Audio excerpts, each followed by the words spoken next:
El día de ayer por la noche, en la mañana y en la noche estuvimos predicando con nuestra familia de Torreón. Reciban saludos de su familia de la comarca lagunera. ¿Hay gente por aquí de Torreón? ¿Hay gente que está de Torreón? Bueno, pues nadie. ¿De Santos? ¿Nadie? Ah, de Torreón allá. Muy bien. Qué buena onda. Pues estuvimos allá y Dios hizo cosas padrísimas. Y quiero predicar un mensaje, pero antes me gustaría que me acompañaras a leer la palabra de Dios. Vamos a leer un verso que se encuentra en Mateo 26, 28. Siento que le está dando un poquito de problema el micrófono. ¿Quieren que me lo cambie? ¿Sí? Ahí nada más. No. Porque esto es mi sangre, la cual confirma el pacto entre, ¿qué dice?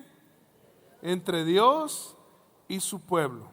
Es derramada como sacrificio para perdonar los pecados de muchos.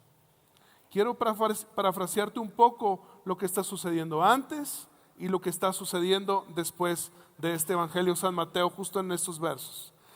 Dos versos antes está hablando de que Él es el pan, que todo aquel que coma de ese pan no tendrá hambre nunca. Y luego también comienza a hablar de que en sus manos hay una copa de vino y que dio gracias por ella y que se la dio y que lo dio para que cada uno de ellos pudiera beber esa copa. Ahora bien, quiero que entendamos que esto está trazado desde un momento teológico muy complicado, porque para los judíos todo el tema de la sangre, todo el tema de la carne, esto era muy complicado para ellos asimilarlo, porque contradecían las leyes judías que ellos tenían. Ellos no podían comer nada de sangre. Y el Señor viene a decirles, a hablarles que el pan representa su cuerpo, y está hablando de que el vino representa la sangre. Y un verso después del 28, comienza hablando: acuérdense de lo que les digo, no volveré a beber vino hasta el día que lo beba de nuevo con ustedes en el reino de mi Padre. Está hablando de la segunda venida o de las bodas del Cordero. Sé que hay un asunto teológico en esta última parte, pero yo me quiero enfocar en algo. Y no sé si algún día has hecho convenios, pactos, promesas, contratos que no se cumplieron, que la otra parte se rajó, te estafaron, no cumplieron. Hoy en día la gente respeta los convenios o respeta los contratos según sea su conveniencia. Ahora bien, lo increíble de esto es que por eso hay tantos abogados mercantiles, ¿no? Para poder lidiar y defender a las personas que incumplen estos convenios o estos contratos. Me puse a pensar en algo. Una cosa es hacer una promesa y no cumplirlo. ¿Que estás de acuerdo que el mundo está lleno de esto? ¿Estás de acuerdo conmigo? El mundo está lleno de promesas que no se cumplen. Pero no solamente eso, sino también el mundo está lleno de convenios que no se llevaron tal cual y que tampoco cumplieron. Pero no solamente eso, el mundo está lleno de contratos que tampoco se cumplieron. Ahora, sea cual sea el caso, todo está equivocado. El punto quiero llevarte hacia un momento, y es: para Dios los convenios, los pactos, los contratos son importantes, porque su palabra está por encima de todo. Su palabra es lo que Dios nos dejó para conocer su corazón. Su palabra es lo que Dios nos dejó para conocer sus promesas. Su palabra es lo que Dios nos dejó para anclar nuestra vida hacia la eternidad. Entonces por eso es tan delicado este asunto. ¿Por qué? Porque Él lo que dice en su palabra, Él lo cumple. Ahora bien, quiero que te imagines esto. Quiero que te imagines que entonces a nosotros nos fallan todos los días y entonces nosotros batallamos para lidiar con las promesas, porque entonces nuestra mente, nuestro corazón, nuestro sistema almático filtra las promesas de Dios como si fueran promesas del hombre. Ahora, yo sé que en esta sala se diga, ¿cuántos confían en Dios? Todo el mundo va a levantar su mano, ¿verdad? La mano y los pies. ¿Estás de acuerdo? Todo el mundo vamos a decir, sí, confío en Dios. El problema es que, ¿cómo es posible que tú y yo digamos que confiamos en Dios, pero aún así mantenemos un plan B por si Dios no cumple?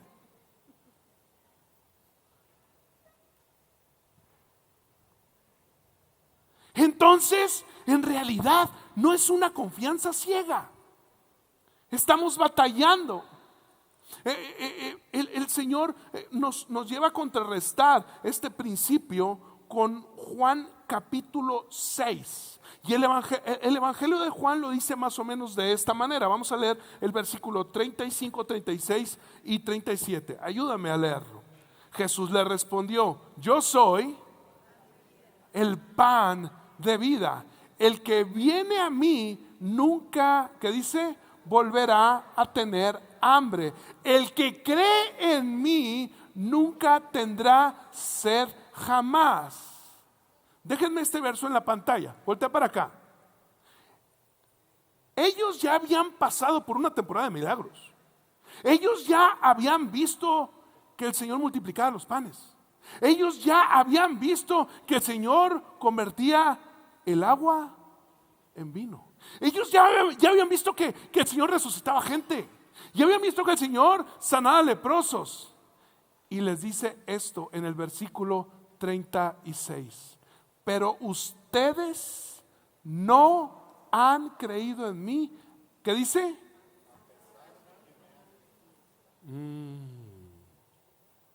Entonces, no por estar en el lugar correcto significa que tengo la fe correcta. Porque las iglesias están llenas de gente que piensa que por estar ya le va a llegar la bendición. El punto es que estar no nos asegura una bendición. Lo único que nos asegura una bendición es conectarnos a la gracia eterna de Dios. Ahora, este es el principio que el Señor está enseñando en este momento y está colapsando los corazones. De hecho, tiempo después de este momento, la gente comienza a alejarse de Jesús y Jesús regresa con sus discípulos y les dice, ¿acaso ustedes también me van a dejar? Y los discípulos están discutiendo entre ellos y Pedro se acerca con Jesús y le dice, ¿a quién iremos, Señor?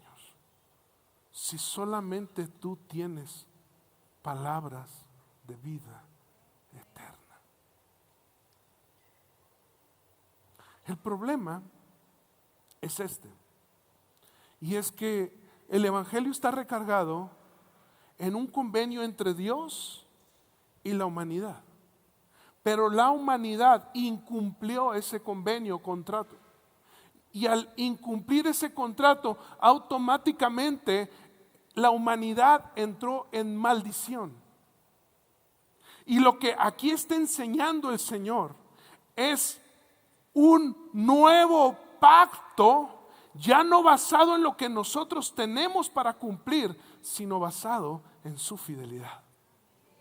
Lo precioso de lo que está enseñando aquí Jesús es que nos está diciendo, lo único que te asegura que los nutrientes, vertientes, bendiciones y todo lo que ese convenio tiene para bendecirte a ti, lo único que tienes para que se cumpla no es lo que puedas hacer tú con tus obras, sino es la fe en la sangre de Cristo Jesús y el poder comer de su cuerpo. Ahora bien, hoy juntos vamos a celebrar esto que se hace en la mayoría de las iglesias evangélicas. Hoy vamos a celebrar la Cena del Señor. Creo que casi todos tienen sus elementos.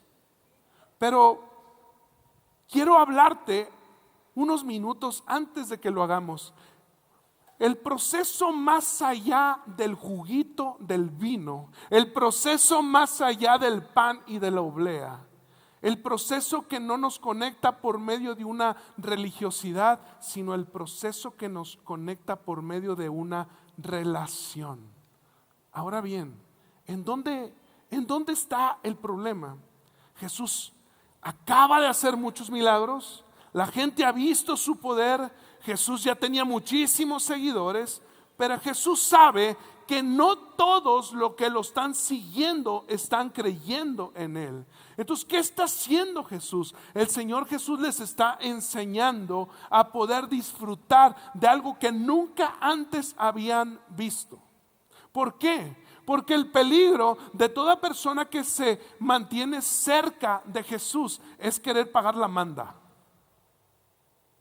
Y entonces, estamos acá tan serios.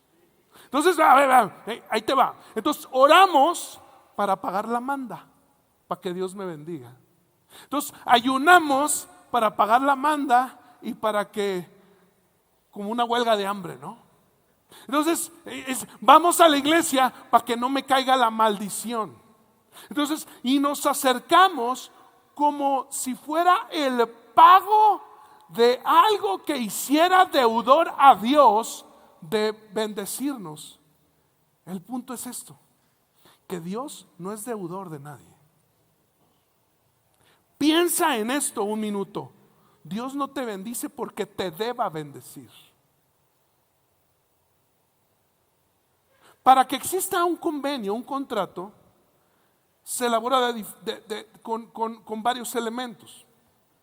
Una de las cosas es que uno tiene que investigar la integridad de la persona con la que va a firmar ese convenio o contrato. Número uno. Número dos, uno tiene que investigar la solvencia de la persona.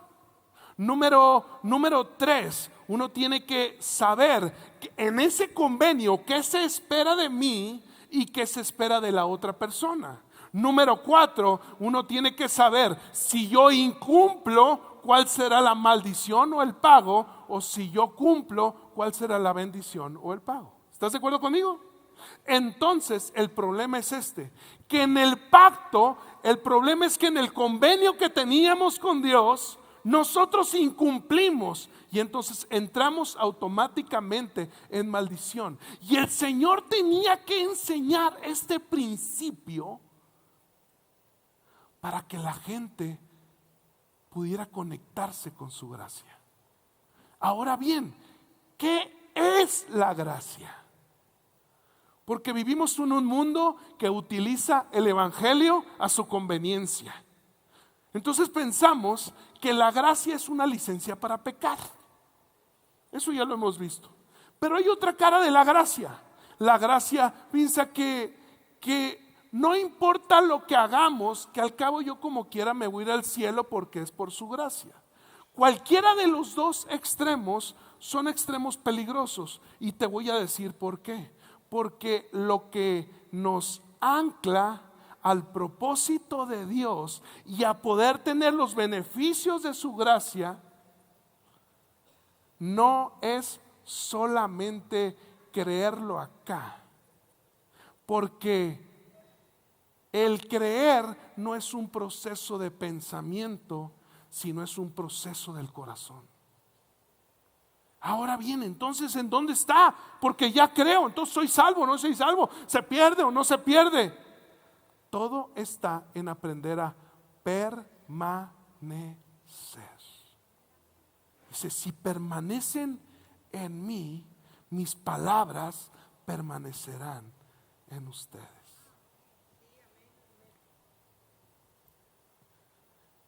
$15 minutos te enseñé el principio de la Santa Cena, comunión, en latín Eucaristía, pero al final yo quiero llevarte a un siguiente nivel.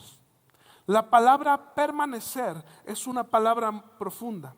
Y la palabra permanecer, leí todos estos versos, los leí en Reina Valera, King James, Palabra de Dios para Todos, Libro de las Américas, la Biblia de Jerusalén, lo leí en todos. Entonces me percaté que la palabra permanecer se traduce de tres maneras distintas. Una es permanecer, y tú y yo la dominamos y la utilizamos muchísimo.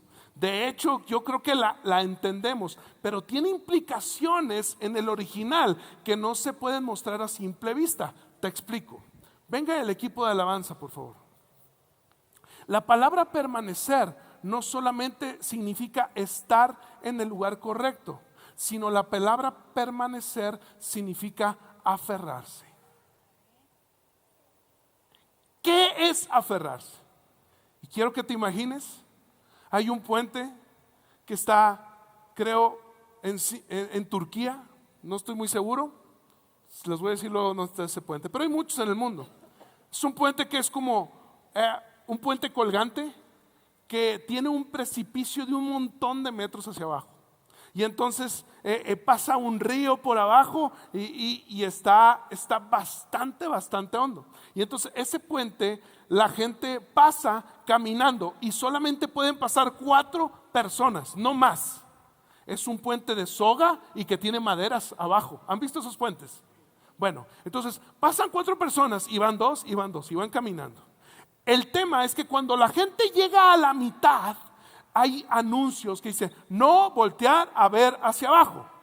Y luego hay otros, y adivina qué hace la gente. Y luego dice no voltear a ver hacia atrás. Entonces, porque cuando la gente voltea a ver hacia abajo, se pasma, se congela.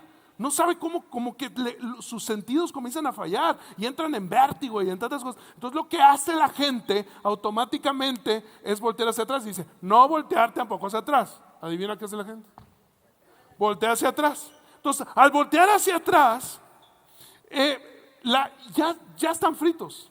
El problema es que ese puente te elimina 3 horas y media de tráfico por carro. Entonces, la gente está formada para pasar por ese puente de 4 en 4, y si alguien ve hacia abajo, entonces se detiene. ¿Sabes cuál es la manera como sacan a la gente de ese puente? Le dice, tienes que aferrarte a la soga e irte paso a paso. No voltees hacia abajo, no voltees hacia allá, tienes que ver fijo e ir. La soga te va a dar la salida. La soga te va a dar la salida. Y entonces la gente se aferra y da un paso. Se aferra y da un paso. Se aferra y da un paso. Dice la palabra, si ustedes se aferran a mí, entonces mis palabras permanecerán en ustedes. Probablemente no tenemos la visión clara de a dónde llegar. Pero Dios quiere darnos la fe suficiente para dar un paso más, un paso más. Entonces, permanecer, ¿qué es? A lo mejor estás luchando en tu matrimonio. Es aférrate a lo que Dios te ha hablado. Un paso a la vez. No tengas el cuadro completo. No tendrás la visión completa. Quizás estás luchando en tu trabajo. Quizás estás luchando en tu salud. Y el Señor te dice, hey, un paso a la vez, aférrate y un paso a la vez. Si ustedes permanecen en mí, mis palabras permanecerán en ustedes. La segunda palabra que se traduce y me sorprendió es acurrucarse. Permanecer no solamente es aferrarse, sino permanecer es acurrucarse. Yo recuerdo cuando Osmara y yo éramos novios y yo iba a verla. Ella dice que yo iba a ver la Ciudad de México cada 2 meses. Mentira, iba cada 15 días. Pero bueno, una de las cosas que pasaban es que ella siempre huele muy rico. Yo soy medio pestosón, pero no se lo digan a nadie. Sé que nunca se han dado cuenta. Entonces, ella siempre huele muy rico. Entonces me recibía en el aeropuerto, me abrazaba, yo la abrazaba, decía, ¿algún día has abrazado a alguien así que te impregna de su olor rico?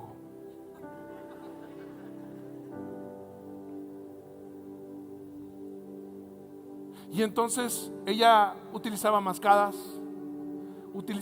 antes tenía muchísimo cabello y utilizaba muchas como donitas para el cabello. Entonces yo se las quitaba y me las llevaba. Y entonces yo olía. Y ese olor causaba una sensación como si estuviera acorrucando. ¿Qué es acorrucarse? Es encontrar un espacio con una suficiente conexión corporal en los brazos de quien amas. Quien permanece acorrucado en los brazos del Señor, mis palabras permanecerán en ellos. Y entonces el fundamento de lo que el Señor está enseñando no radica en una religiosidad, sino radica en aprender la importancia de permanecer. Permanecer no es estar estancado, permanecer es aprender a vivir mi libertad en Cristo. Tenemos un Dios alegre, tenemos un Dios que no es aburrido, tenemos un Dios bueno. Él ha sido bueno todo el tiempo. Permanecer es saber que si lo hizo ayer, lo va a hacer hoy. Permanecer es saber que si lo hizo ayer, lo puede hacer mañana. Me aferro a su presencia, me aferro al principio, me aferro a la idea de estar cerca de su corazón. Termino con esto. Leí un documental de cómo hacen para domar a los elefantes. Son unas cosas de 4 toneladas. Y no sé si tú sabías, pero el animal más fuerte y poderoso de la selva no es el león, es el elefante. Una patada de elefante puede dislocarle la mandíbula a cualquier otro animal. ¿Cómo hacen para mantener 4 toneladas de potencial siendo dominadas sin lastimar el animal? Es bien sencillo lo que hacen. El primer año, los primeros 6 meses de vida del elefante, lo que hacen es que le ponen unas cadenas en su pie. Y entonces este elefantito chiquito con una cadena y la atan a 1 metro, 1,5 metros, y la anclan al piso, al suelo. Entonces el elefante se la pasa dando vuelta. Y el elefante quiere ir, pero se regresa. Quiere ir al otro lado y se regresa.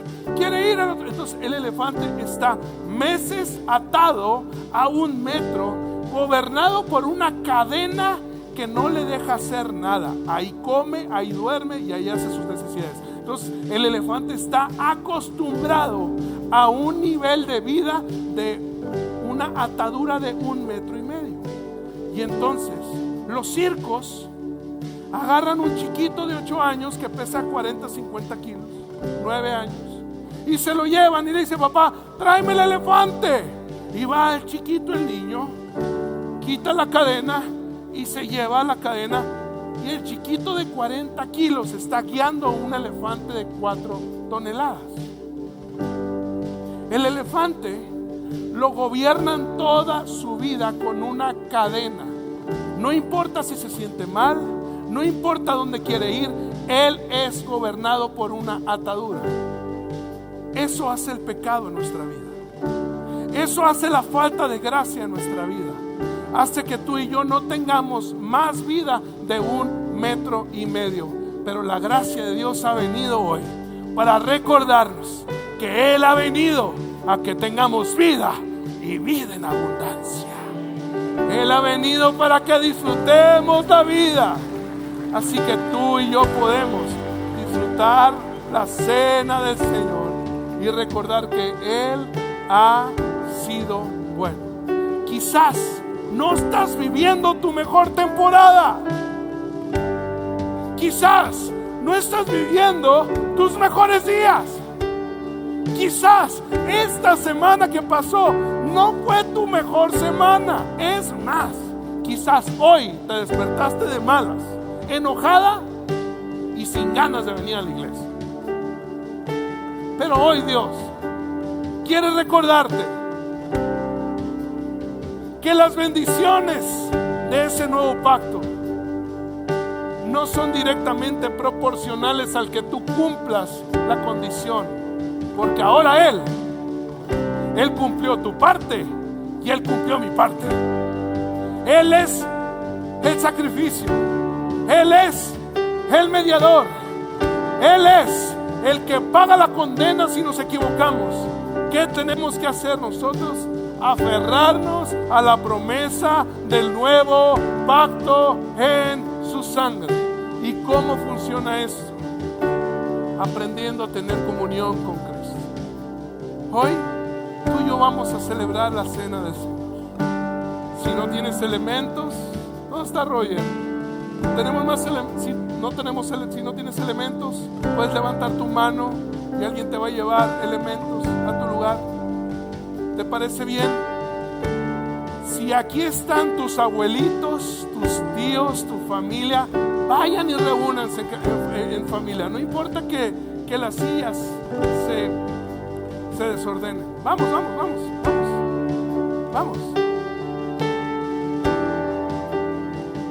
Si estás atrás, tu familia, grita, dile, abuelito, ahí voy.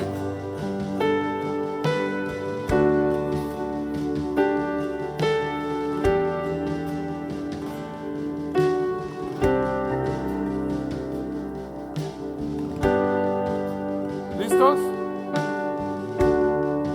Si vienes tú solo no pasa nada, puedes quedarte solo. ¿Ya se reunió en familia?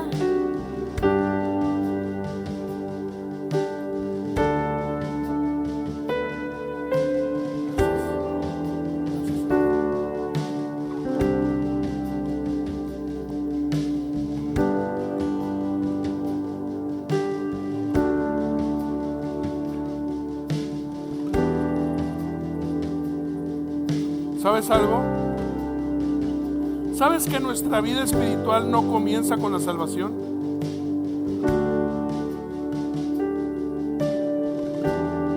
No es que tú y yo amanecimos un día y dijimos, me voy a acercar a Dios. ¿Sabes cómo comienza nuestra vida en Cristo? Entendiendo que Él nos amó primero. Y que el hecho de que tú y yo hayamos corrido a Él, a sus brazos, es porque su amor nos atrae. Su amor nos atrapa, nos anhela con celo. El que hoy estés aquí es el resultado, no de tus buenas decisiones, sino del amor de Jesucristo, que no se ha dado por vencido contigo y conmigo. Hoy es un buen día para celebrar esto, ¿no crees?